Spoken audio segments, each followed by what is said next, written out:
Welcome to more World of Warplanes content from the Noble Q. In this video I'm looking at the Japanese Tier 10 tech tree multirole fighter, the Kyushu J7W3. Hello there. Here we have the J7W3 on the tarmac outside my hangar, and in this configuration with jet propulsion, this is one of World of Warplanes' so-called paper planes. That is, a plane that never existed. However, it's not completely imaginary. The Tier 8 J7W1 with its piston engine power plant reached the prototype stage and entered testing, with it being suggested the Japanese had in mind conversion to jet propulsion at a later date. The design of the plane was unusual. Planes with four wings like this are called a canard design, and it was intended to be a heavily armed, high-speed interceptor for destroying armoured American bombers. In the game, the World of Warplanes team has chosen to make this a multi-role fighter, so have given it ordnance and the customary limited altitude performance associated with that class. Let's look at the numbers.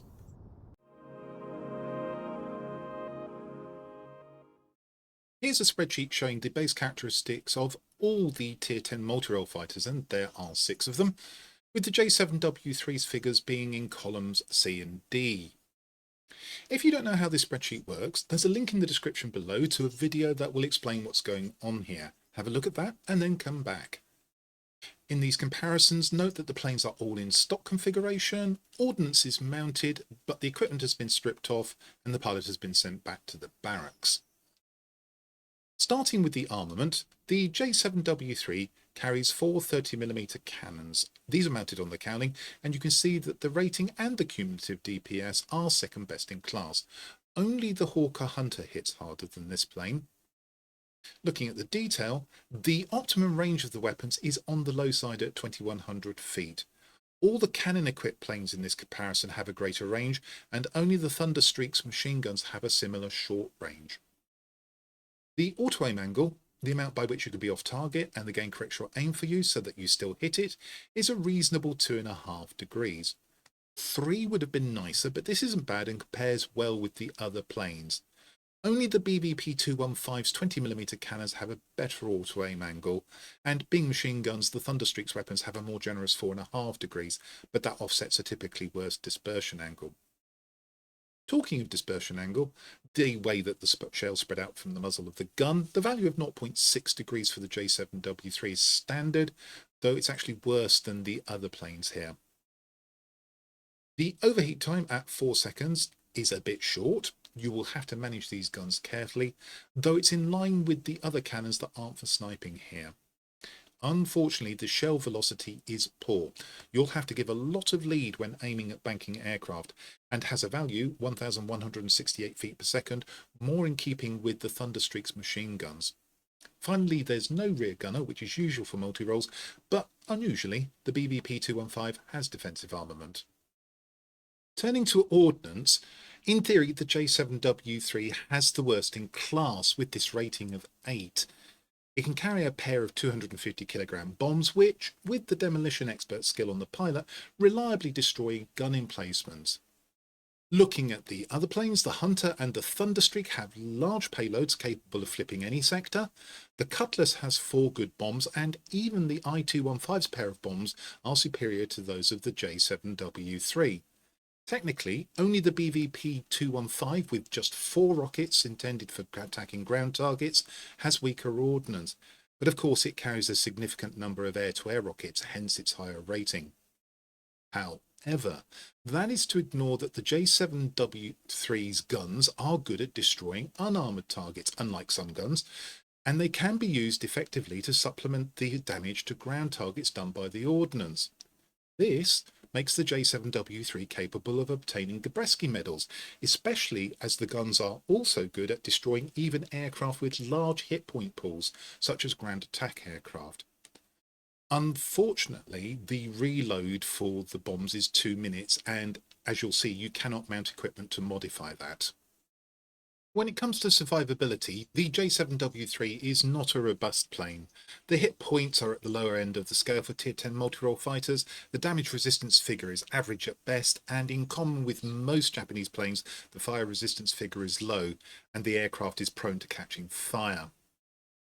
The airspeed figures are also not great, though the J7W3 does have the second best in class cruise speed. However, that's paired with the worst in class maximum boost speed, the worst in class boost duration, and the worst in class dive speed. However, compensating for that are maneuverability figures that are considerably better than the other multi-role fighters figures and compare well with the figures for many of the Tier 10 fighter aircraft.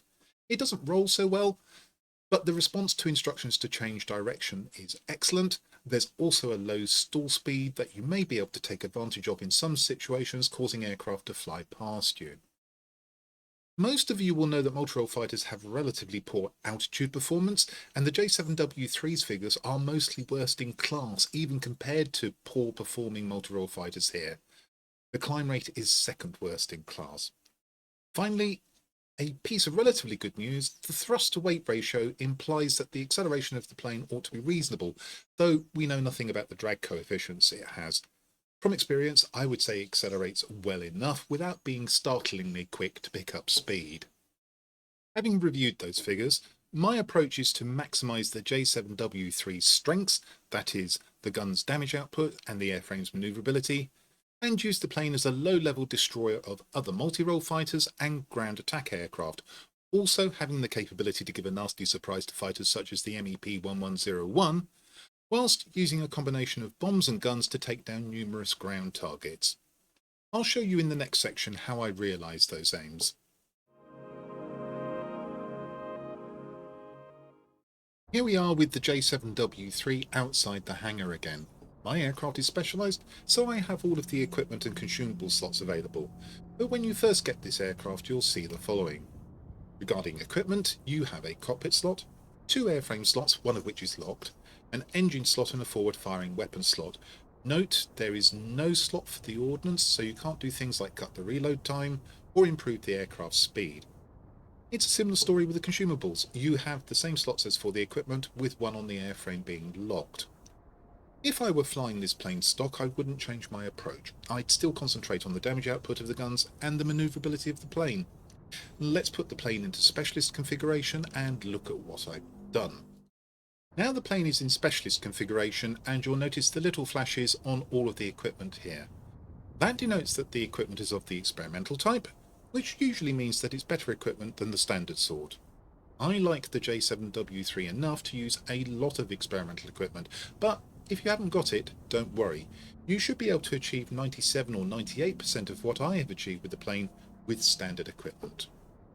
All of the equipment on this plane is at ultimate level and fully calibrated. The equipment choices for the cockpit slot are cockpit armour, which adversely affects manoeuvrability, so I reject that as a choice. The G-suit, which only increases manoeuvrability at high speeds and is, in my opinion, more suited to really quick planes, which the J7W3 isn't. Navigational radio equipment, which I do use on multi-role fighters that I don't want to be spotted as they fly from sector to sector. For instance, I use it with the Cutlass. But with the J7W3, usually I visit only 2 or 3 sectors and defend for large periods of the battle at 1 or 2 of them, so I don't need to be stealthy. And finally, my choice of equipment, the gun sight. The guns are a little inaccurate, so I use the gun sight to improve the dispersion of the guns, at the cost of an increased risk of pilot injury.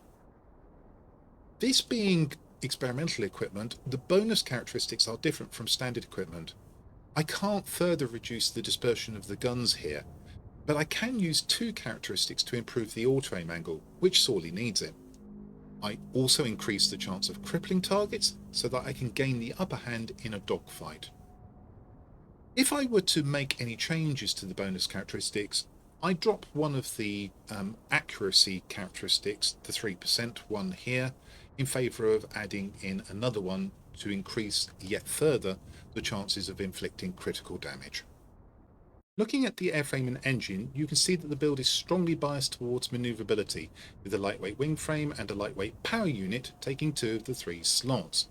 In fact, you could increase manoeuvrability even further by choosing something other than polished skin here. The choices for the airframe are reinforced skin, which, if you choose it, doesn't have that adverse effect on manoeuvrability that the polished skin does. But remember, the plane has a fairly low maximum cruise speed, so this isn't a choice I'm prepared to make, since I'd lose the positive effect of polished skin on the speed of the plane. That's especially the case as a reinforced skin actually acts to reduce the speed. Next is the reinforced airframe, which reduces manoeuvrability, so isn't for me. And that leaves the two choices I've made, the lightweight wing frame and the polished skin. The lightweight wing frame increases manoeuvrability in all three axes here. That's at the cost of aircraft hit points and the resistance of the wings to damage. If you're going to play the plane the way I do, you either seek to avoid damage, which is my approach, or try to use bonus characteristics and pilot skills partially to offset the effect of damaged wings. You can see the bonus characteristics I've selected here all improve agility. If you are worried about taking damage, you can take the bonus characteristics that reduce the chances of this. There's two of them. There's also one to increase the cruise speed if you feel you've added enough manoeuvrability already. The main reason for choosing the polished skin, I think, is to increase the cruise speed. There is an adverse effect on manoeuvrability, with your and the general ability to turn quickly being affected. I've compensated for that with my selection of bonus characteristics, then added in some extra cruise speed. You could make that extra speed under boost if you wish. I don't think there's a strong case for me choosing extra acceleration in dives. In the engine slot, the choices are engine armour protection, which would be lovely if only you could mount it alongside another piece of equipment. The J7W3's engine position ensures that it gets knocked out fairly frequently, but this equipment isn't a first choice for me since it doesn't help with manoeuvrability and it also reduces the aircraft speed. Next is the combined injection boost system, which would improve an already good maximum boost speed at the cost of some loss of boost, but again doesn't help with manoeuvrability. There's also the upgraded engine, which would help with the rather poor cruise speed of the plane, but I'm wary of making an already somewhat low resistance to fire even worse. If, like me, you want to maximise the manoeuvrability of the plane, the lightweight power unit is the prime choice. This one is configured generally to improve manoeuvrability, the first three green characteristics at the top there to the left of the mouse pointer, and there's also a small improvement to cruise speed. This comes at the cost of an increased likelihood of engine damage, which is a nuisance. I've picked bonus characteristics that improve manoeuvrability and the one that produces the increase in cruise speed. The other characteristics offer improved acceleration or another lesser increase in boost speed. Finally, in the forward-firing weapons slot, the choices are reinforced bolt carriers, a good choice if you find you're overheating the guns a lot since this increases the burst length, though I'd recommend training your trigger finger instead, and I don't like the loss of accuracy using this equipment entails. There's another good choice with the long gun barrels. The range on the cannons is rather short, so if you're struggling with that, this may be your preferred choice of equipment. It also doesn't adversely affect accuracy, although it reduces burst length. Now, there's something you can do with respect to your choice of pilot that can help you both with burst length and range. But if you're not able to do the same as me, then either of these two pieces of equipment are good choices. I'd prefer the long gun barrels, and I'll talk more about the pilot later in the video. Consequently, I prefer to use the gas-operated action to increase the damage output of the guns, even though this reduces their accuracy. Here, I've selected bonus characteristics that improve the burst length of the guns, but also added another 5% damage per second to them. Note that the standard gas-operated action equipment doesn't offer this characteristic, which may be another reason to select one of the other options. The other bonus characteristics offer an improved cooldown rate, which is tempting and could replace one of the characteristics that improve burst length, and two that improves the chance of setting fires, which is of less interest to me. There is perhaps one surprise amongst my choice of consumables. Usually with Japanese planes, given their propensity to catch fire, I use a fire extinguisher. But here I want to be able to consistently deal damage with the guns, so even though I'm risking greater fire damage, I'm using the first aid dressing package. I choose to compensate for that with the use of the exhaust bleed inerting system, which reduces the chance of catching fire in the first place. You could look at using pilot skill points as well, but I don't like doing that. Since I'm intending to dogfight with the plane, I've also chosen the pneumatic control assist for extra manoeuvrability where I need it. The emergency control system is a good choice too, but loses out to the inerting system here because I want to control that fire risk.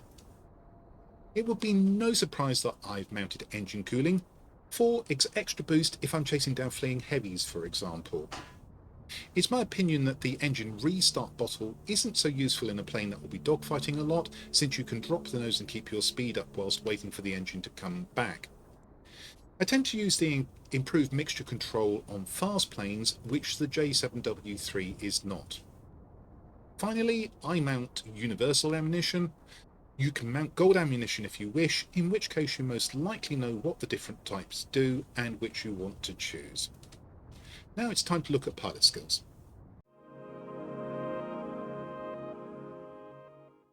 When discussing equipment, I mentioned there may be something you could do with your choice of pilot to help with the gun's burst length and range. And here it is. I've trained the special Japanese pilot Akira Akane for the J7W3, and that's because of this skill here, Hunter's Grip. This increases both burst length and firing range by 10%, the latter of which is particularly useful. Unfortunately, Akira's A6M5 master skill can't be used on other planes, and that's a drawback because it means that I've lost, potentially, a couple of rating points on manoeuvrability since I can't use the acrobatics expert skill. I think the sacrifice is worth it for the extra burst length and firing range. If you retrain Akira Akane too, probably she will have some skills already. I'd start with aerodynamics expert, follow it with Engine Guru 1, since presumably you've pre-selected the Hunter's Grip skill already. And then, because I find the bombs sometimes fail to destroy gun emplacements, I've decided to put Demolition Expert on Akira. Another good choice would be Battle Tested, which reduces the chance of pilot injury. That means I could consider dropping the first aid dressing package in favour of a fire extinguisher. Battle Tested also makes the plane 25% more controllable if it's critically damaged. Remembering that you have only 13 points to use with Akira, since 2 points are consumed by the inactive master skill, I'd work towards getting Marksman 2 as the next skill. If you think the guns are accurate enough, consider Evasive Target instead, and finish with Battle Tested or Demolition Expert, or maybe Cruise Flight if I decide that I want to visit more sectors than I do currently in a battle. If you haven't got Akira Akane, or you prefer not to use her, I'll show you now how you might assign skills to a regular pilot.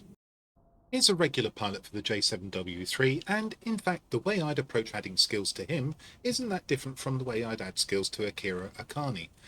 The thing about a regular pilot is that he won't have the Hunter's Grip skill, and that may lead you to remove the gas-operated action equipment on guns in favour of, most likely in my opinion, long gun barrels. If you're starting from a stock configuration for the plane, then, unless you take your equipment to advanced or ultimate levels, even though you disable the bonus characteristics by doing so, I'd start with Aerobatics Expert. I called that Acrobatics Expert a couple of times earlier, but that was wrong. Next, I'd take Aerodynamics Expert, or if you have taken your equipment to the high levels, I'd take this skill first, then Aerobatics Expert. After that, I would take Marksman 1. If you share the opinion of some of my NA server friends about the usefulness, or rather lack thereof, of Marksman 1, you might go Engine Guru 1, then Battle Tested, before taking the first aiming skill. However, since it's likely you'll want Marksman 2, sooner or later you'll need to take Marksman 1. I think it is a useful skill, so I'm happy to take it before the others. I would then take Engine Guru 1 and follow that with either Demolition Expert or Battle Tested. I'd take Marksman 2 next, but again you may be tempted by Evasive Target. Finally, I'd take one of Battle Tested, Demolition Expert or Cruise Flight next, but if you're concerned about fires, you could take the Fire Resistance and Firefighter skills instead. Let's go and see the effects of all my choices on the base characteristics of the aircraft. This spreadsheet shows the effect of all my choices, that is, equipment, consumables, pilot, and even the camouflage, on the base characteristics of the J7W3. Those can be seen in columns C and D, and you've seen these figures before in the aircraft statistics section. There are two builds here, the effects of the first one being shown in columns E and F, with the absolute difference between this and the base figures in column G, and in percentage terms in column H. This is the build with the special pilot Akira Akane. The second build's effects are shown in columns I and J, with the differences in columns K and L. This is the build with a regular pilot. There is a small number of differences between the two builds, and I'll highlight those shortly. Both builds use ultimate level, fully calibrated experimental equipment throughout. To refresh your memory, there's a gun sight, a lightweight wing frame, a polished skin, lightweight power unit, and gas-operated action. Looking at the guns on the Akira Akane build, you can see a lot of positive effects highlighted in green. The rating has gone up by nearly 25%, as has the damage per second, which is now just short of 1500. And that's the result of increasing the rate of fire and the extra damage contributed by the bonus characteristic I mentioned earlier on the gas-operated action.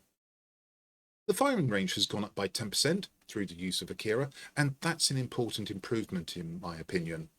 The auto-aim angle has been increased by nearly 8%, and the dispersion angle narrowed by nearly 16%.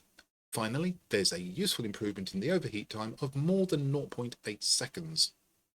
These guns, if you aim properly and don't open fire too soon, are devastating. Knocking down even high hit point targets like ground attack aircraft or the occasional low-flying bomber is not a problem. Before I leave the guns, let me draw your attention to the 10% increase in the chance of causing critical damage noted here. The rating of the ordnance has increased by 1 point to 9, owing to the use of the demolition expert skill. And that produces a 10% increase in the damage and the damage radius of the bombs. I mentioned earlier I was occasionally frustrated by failures to destroy gun emplacements, but you could get around that by spraying the target with your guns first and then dropping the bomb. In that case, you could drop the demolition expert skill in favour of something else, such as battle tested.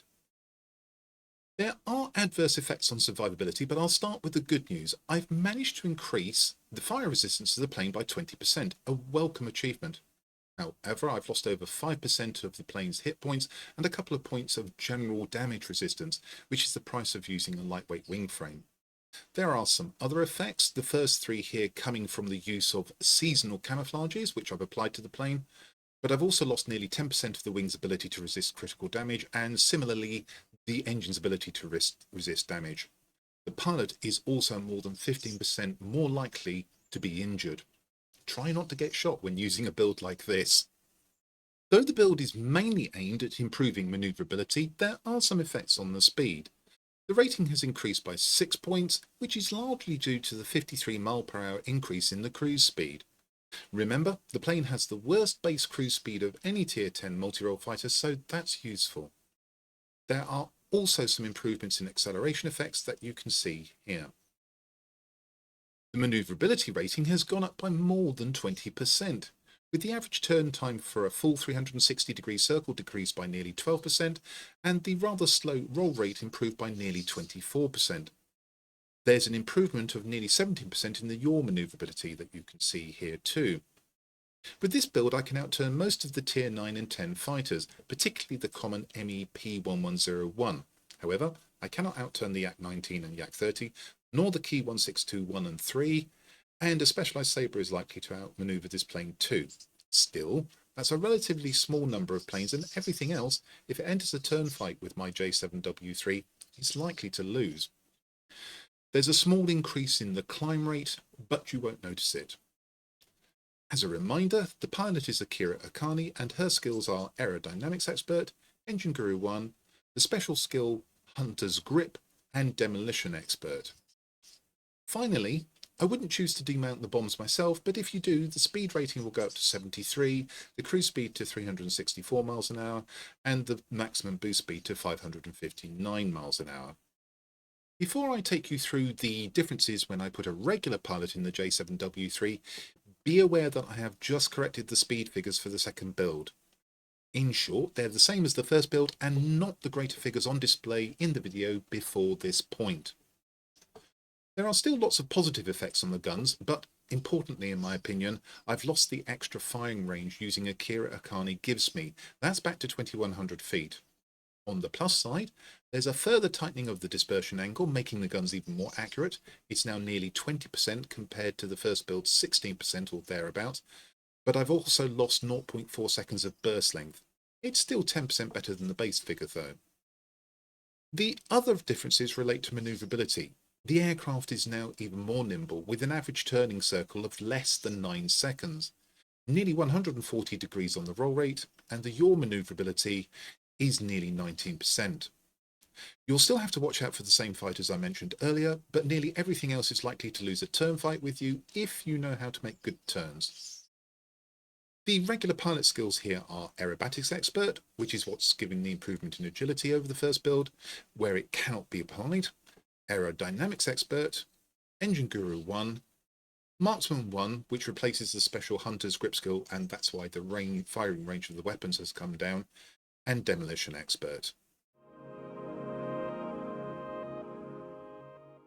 What you're looking at now is what I call the performance evaluation. This is a set of 25 battles, and I've summarised key information at the bottom here. These battles were fought using the Akira Akane build you saw earlier. None of the battles were fought as part of a flight. It's all solo work, and probably it's worth mentioning they were fought during the current, that is July 2024, event for the new Corsair, which meant there were a lot of bombs being flown, planes for which the J7W3 isn't usually a counter.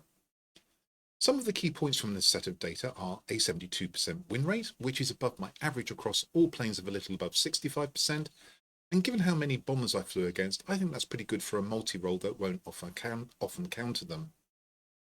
The average margin of result is 75 though, and that suggests, not surprisingly, that the J7W3 isn't likely to carry its battles.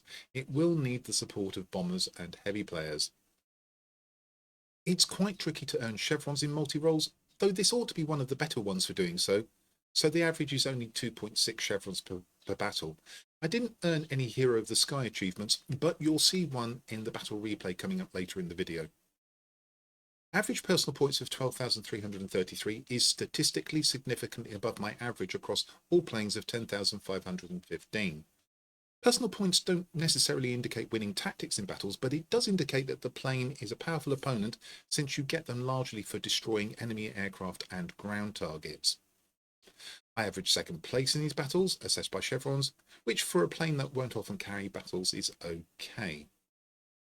I averaged 11 kills and 3 ground targets per battle, and under these columns with the teal headers, you can see the figures for the class-specific missions. That is, attacking capture points, sector captures, and defensive kills. My playing style is based on trying to avoid taking damage, and I was quite successful, only losing the plane on average 1.1 times a battle. There's a fairly small haul of medals here, but noticeably there's a Kabreski medal. Despite the fairly weak ordnance, if you play carefully and take out unarmoured ground targets with the guns to supplement the destruction you do with bombs, the Kabreski medal is certainly an attainable goal. Overall, I think this is a strong set of figures for a Tier 10 multi-role fighter.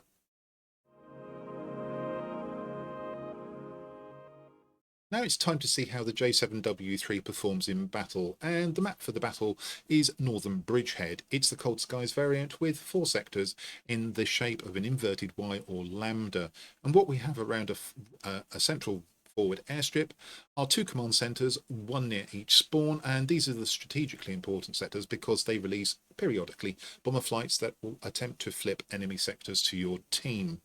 You can spawn at the forward airstrip to get to the enemy command centre, so it's worth trying to hold this for longer than the enemy. Then there is a make-weight garrison. And the way to win this battle is to try and hold your command centre, and probably the forward airstrip at least, for longer than the enemy can. The command centres in high-tier games will probably flip around because of the presence of bombers. Even so, the make-weight garrison is very much the low priority here. If we look at the order of battle, we can see there are 3 players per side. We have 2 J7W3s, myself and Demon 13, and we have an XF90, but we do not have a bomber. Now, the enemy does have a bomber, a specialised EF131, also a MiG-15 BIS, which could certainly hassle our XF90 and also hold down the forward airstrip if played well. And then they also have an XF90, which can probably, again, hassle our XF90 or indeed shoot down our bot bombers. And on the face of it, the enemy's got a big advantage here.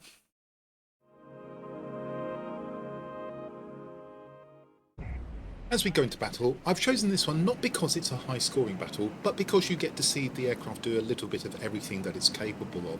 And it is also a 5 chevron battle, probably because it does do a little bit of everything that it's capable of. So heading towards the nearby command centre first, slicing up the ground target, and here you'll see that the guns are capable of taking out unarmoured targets. So here we go, shooting at the sheds, and the gun, and the final shed, and that target is taken out. Now I'm going to swing round because this aircraft is agile, that's the way I've built it, and I'm going to try and take out an ADA.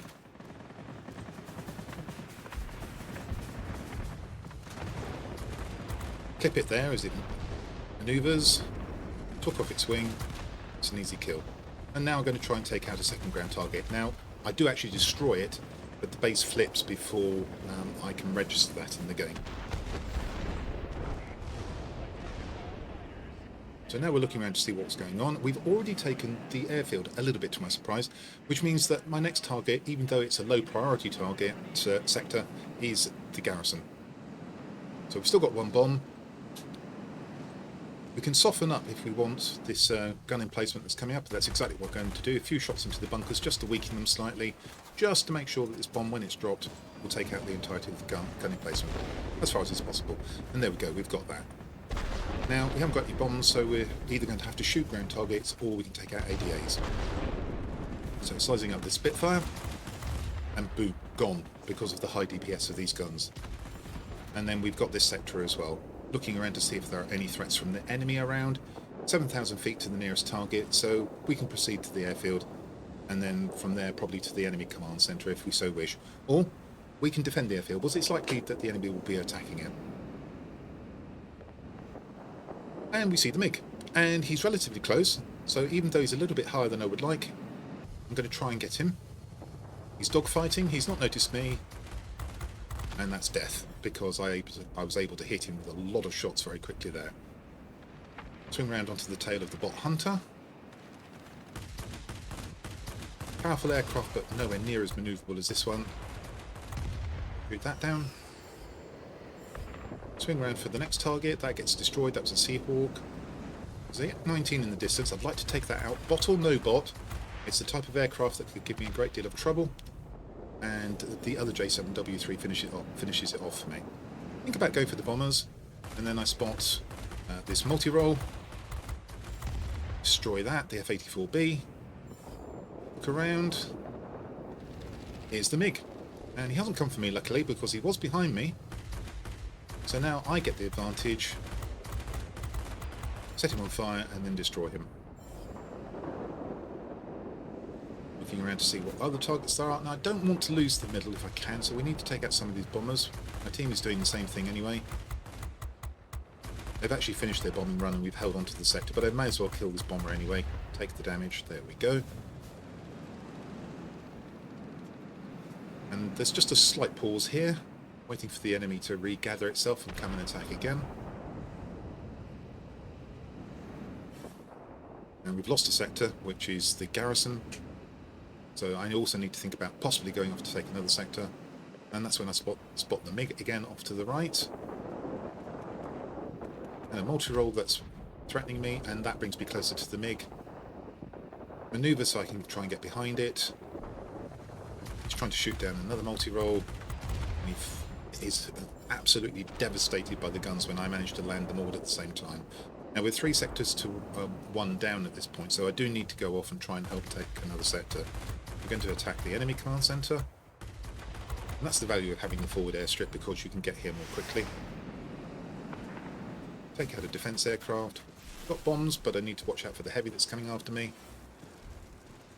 Probably can't pursue it. This is not a pursuit plane the way I've built it. Now I need to turn my attention back to the air defence aircraft. Spitfire's trying to shoot me. Need to pay attention to the heavy, which looks like it may be think about coming back. Yes, it's definitely on the way in. This is touch and go, and unfortunately, instead of trying to avoid it, go for the ram. Now I do kill it as well, but I could have avoided that and possibly killed it anyway.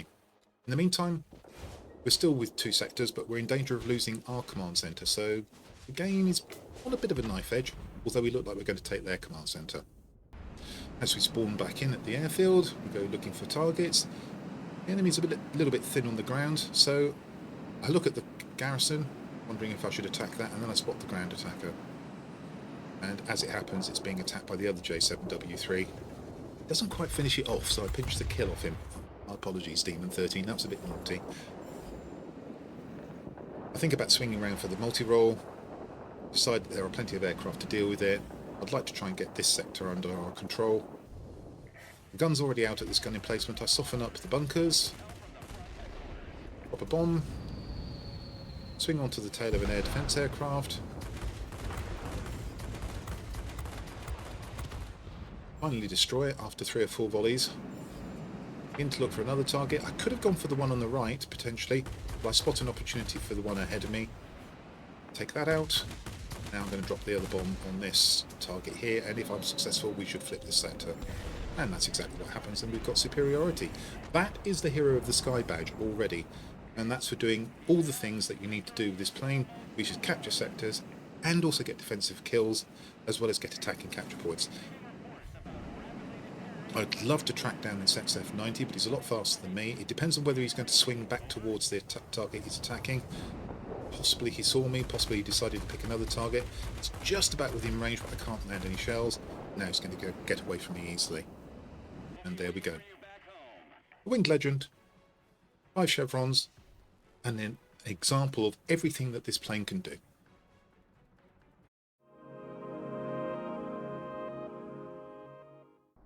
Let's review the outcome of this battle. We see from the centre it's a 5 chevron battle, or a grade 1 multi-role fighter, and that grows to around 131,000 credits, or silver if you prefer.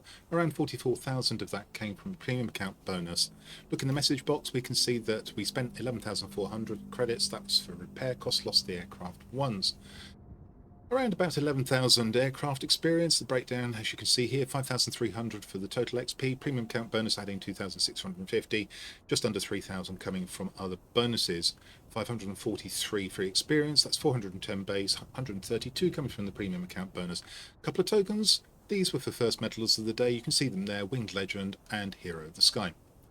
On the personal score tab, we can see that one of the class-specific missions is complete, that for attacking capture points, and the other 2 are 4/5 complete, sectors captured and destroying with defending. Now, it's actually quite tricky, especially with the slower multi-rolls, to get 5 chevrons, and that's why you saw the battle that you've just seen. Personal points, 14,550, and again, if you want high personal points, you normally have to abandon one of these objectives here. 4 sectors captured, so it's busy. 12 aerial targets destroyed. Damaged aerial targets 6,718. Inflicted only 10 critical hits on the aircraft with these massive cannons. Probably was destroying them too quickly. Lost the aircraft once. You saw that with the ram with the XF90. Capture points 510. We already know that attacking is 310. Of course, 200 must be for defending, therefore. Destroyed 6 ground targets. That's 17,877 points worth of damage. Team score tab, we can see that was enough to be first by chevrons on my team. Second on personal points with 14,550, unsurprisingly. The other J7W3 illustrating the point nicely here. Better personal points, but fewer chevrons, and that often happens. And then the XF90 looks like I might have had a bit of a tough game there. The enemy XF90, well, it ran me once, sort of decentish game. The MiG-15 BIS, I would say, probably didn't pay quite enough attention to me. I shot him down multiple times, and the EF-131, possibly a little bit of an underperformance there, but a good battle to win.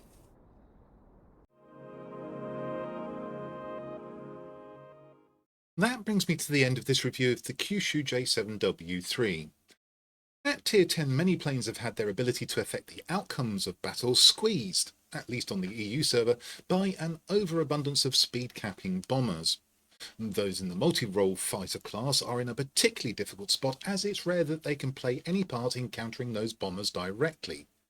However, I hope this video has given you some ideas on how you might turn the J7W3 into an agile, lethal beast that can be a great deal of fun to fly and pretty effective at both flipping sectors and dogfighting.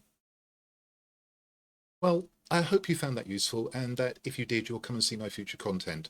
Stick around, there's a bonus battle coming up where I go on a bit of a rampage, and I hope you'll enjoy that too. However, this is where I leave you, so this is the Noble Q, signing off.